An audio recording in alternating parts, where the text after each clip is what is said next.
Bonjour à tous les auditeurs de Radio Biarritz, ici Amaya.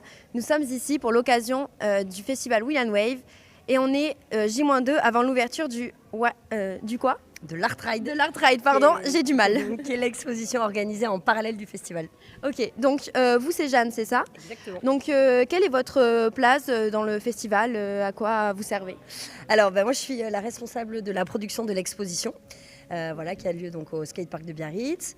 Je travaille en duo avec Inès là-bas qui est la scénographe de l'exposition. D'accord. Et nous l'idée c'est que avec les fondateurs du festival qui s'occupent de tout le commissariat de l'exposition, c'est-à-dire choisir tous les artistes qui vont être exposés, nous on fait en sorte que l'exposition ait lieu et se déroule pour le mieux. D'accord.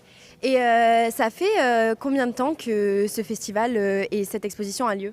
Alors cette année on fête les 14 ans du festival et les 10 ans de l'exposition. Là cette année c'est la 10e édition, tout à fait. D'accord. Et donc c'est quand même une année charnière. Donc vous avez mis d'autres expositions. Est-ce que vous avez exposé d'autres œuvres par rapport à l'année dernière ou Alors chaque année les personnes exposées changent. Donc c'est une toute nouvelle curation cette année. Comme d'habitude, on essaye de faire un mélange de surf, de skate, de photos, moto évidemment, vélo, BMX. Parce que en fait, toutes ces cultures ont, je pense, la liberté en commune et le monde de la glisse. Donc c'est l'idée aussi de de pouvoir les mettre en avant et puis de créer des liens entre toutes ces personnes, tous ces artistes. Donc cette année, on a, comme d'habitude, pas mal d'artistes internationaux. On a des photographes venus d'Amérique, du Japon. On a un dessinateur aussi. On a plein de choses qui composent l'expo et qui rend toute cette sélection hyper foisonnante et intéressante. D'accord. Et du coup, ça a l'air quand même de vous tenir à cœur, le monde de la glisse. Est-ce que vous faites du surf ou du BMX ou du skate? Ah non, alors là, moi, pas du tout. J'ai beau être originaire d'ici, non, je fais juste du ski dans le monde de la glisse, mais qui n'est pas représenté ici.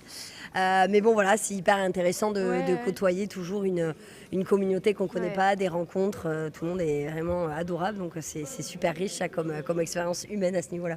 Mais trop bien.